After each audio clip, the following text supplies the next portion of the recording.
Bonjour. Sam Gamgee est connu par certains comme le véritable héros du Seigneur des Anneaux, et son héritage s'est poursuivi au-delà de cette histoire avec ses 13 enfants. Voici les aventures des enfants de Sam, et c'est juste après ça.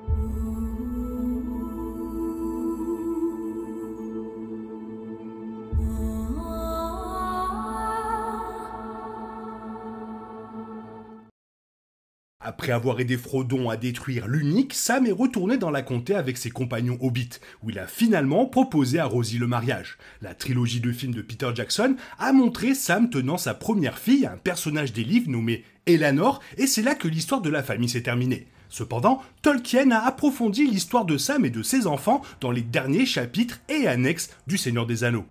Les œuvres de Tolkien décrivaient les années de naissance de tous les enfants de Sam Gamgee. Elanor, Frodon, Rose, Merry, Pippin, Goldilocks, Amphast, Daisy, Primrose, Bilbon, Ruby, Robin et Tollman. Ils étaient tous connus pour adorer et respecter leur père, qui s'est occupé de la comté en tant que maire pendant de nombreuses décennies. Bien que seules quelques-unes des vies des enfants de Sam aient été expliquées en détail, elles ont été utilisées pour démontrer comment lui et Frodon avaient créé un monde meilleur pour la Terre du Milieu, permettant ainsi à la prochaine génération de prospérer. Et on commence avec les Gardeners. Lorsque les Hobbits sont revenus dans la comté, ils ont découvert que Saruman l'avait industrialisé. Les vergers et la verdure avaient tous été nivelés, laissant un endroit que Sam pouvait à peine reconnaître. Cependant, Sam s'est mis au travail avec les cadeaux que Galadriel lui avait donnés à Lothlórien, et la comté a rapidement, et comme par magie, retrouvé son ancienne gloire. Sam a continué à prendre soin de la terre, ce qui lui a valu le nom de famille Garner, au lieu de Gamgee. Ainsi, Rosie et tous ses enfants ont toujours été appelés les Garners. Maintenant, cul-de-sac. Avant que Frodon ne quitte la comté, il a invité Sam et Rosie à vivre avec lui à cul-de-sac. Quand ils ont accueilli leur premier enfant, Elanor, elle est devenue une grande joie pour Frodon, qui a trouvé sa présence très réconfortante. Il est alors devenu essentiel pour le Hobbit, fatigué que l'endroit où Bilbon avait commencé son voyage dans le Hobbit, toutes ces années auparavant, continuait d'être la maison de Sam et de ses enfants. Alors, il a laissé à son ami avant de partir pour les terres immortelles. En fin de compte, Frodon a réalisé son souhait et les 13 enfants de Sam ont grandi à cul-de-sac.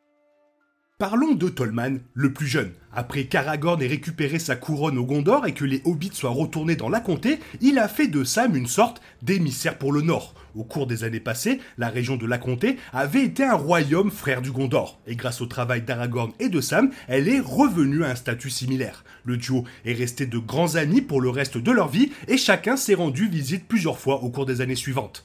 Une de ces fois, lorsque Sam et Rosie ont visité Gondor, ils ont donné naissance à leur plus jeune fils, Tollman, qui a reçu un accueil royal de la part de la famille royale. Passons à Elanor. Quand Elanor a eu 16 ans, elle a été invitée à devenir une dame d'honneur de la reine Arwen. Elle avait voyagé avec ses parents au Gondor et la famille est restée à la cour pendant une année entière avant de revenir. Cependant, Elanor est restée là-bas. Bien que l'on sache peu de choses sur cette époque, il est amusant d'imaginer une relation entre Arwen et la fille de Sam. Elanor est devenue connue sous le nom d'Elanor la Belle au Gondor grâce à ses cheveux dorés, qui, bien que communs dans la comté, l'étaient moins dans le royaume des hommes. Ce qui nous amène au mari d'Elanor. Quand Elanor est revenue dans la comté, elle a rencontré et est tombée amoureuse d'un jeune hobbit nommé Fastred. Les deux se sont mariés et ont déménagé à Sous les Tours, aux Marches de l'Ouest. C'est alors que le thym de la comté, Pippin Touc, le même du Seigneur des Anneaux, a nommé Fastred le gardien des Marches de l'Ouest, un honneur approprié pour le gendre de Sam. Sous les Tours est devenu connu pour ses grandes bibliothèques qui contenaient les histoires de la comté, du Gondor et de l'ensemble de la Terre du Milieu. Maintenant, Goldilocks, le 6e enfant de Sam, Goldilocks, a épousé Faramir Touc, fils de Pippin Touc. Pippin, qui avait épousé une fille hobbit nommée Diamant de l'Oncluse, a nommé Faramir d'après l'intendant du Gondor, dont il avait sauvé la vie lors de la bataille des Champs du Pelennor. Ils seraient restés de très bons amis. En fin de compte, il est réconfortant de penser que les familles de Sam et Pippin ne font qu'un. C'était sûrement un mariage vraiment joyeux. Et on revient sur Elanor. Lorsque Frodon a quitté la Terre du Milieu, il a laissé le livre rouge avec Sam. C'était le livre que Bilbon Saquet avait rempli de ses propres aventures. Frodon avait continué l'histoire avec la sienne et avait laissé à Sam le soin de faire de même. Plusieurs années plus tard, lorsque Sam a décidé que c'était à son tour de naviguer des havres gris vers les terres immortelles, il a laissé le livre rouge à Elanor. Elle a ensuite ajouté le livre aux bibliothèques de la Marche de l'Ouest et le volume était désormais connu sous le nom de Livre rouge de la Marche de l'Ouest. Restons sur Elanor. Au cours de leur vie ensemble à la Marche de l'Ouest, Elanor et Fastred ont eu 2 enfants. Ils n'étaient apparemment pas intéressés à répéter la famille massive de Sam. Elfstan, le plus ancien, a probablement été nommé d'après Aragorn, puisque son nom signifie Elfstone, un surnom souvent donné au roi du Gondor. Elfstan a finalement hérité de la Marche de l'Ouest de son père. Firiel, une fille, a probablement été nommée d'après une ancienne princesse du Gondor.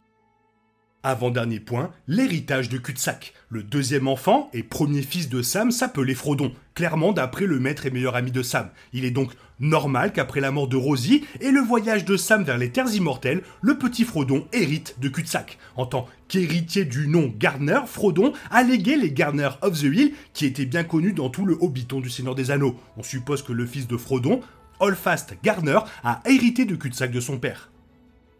Et pour finir, la fin. Tout comme lorsque Frodon est parti à la fin du Seigneur des Anneaux, le départ de Sam de la Terre du Milieu a probablement été doux amer pour ses 13 enfants. Selon le canon de Tolkien, Sam est parti seul pour les Havres Gris et la dernière personne qu'il a vue auparavant était Elanor, lorsqu'il a remis le livre rouge de la Marche de l'Ouest. Après cela, aucun des enfants de Sam ne l'a jamais revu. Bien que l'on ne sache rien du temps passé par Sam dans les terres immortelles, il est réconfortant de penser à ses retrouvailles avec Frodon. Bien que les êtres mortels des terres immortelles du Seigneur des Anneaux ne vivent pas éternellement, Frodon et Sam auraient vécu le reste de leurs jours ensemble en paix, sachant que leur héritage se poursuivait en Terre du Milieu avec les nombreux enfants de Sam.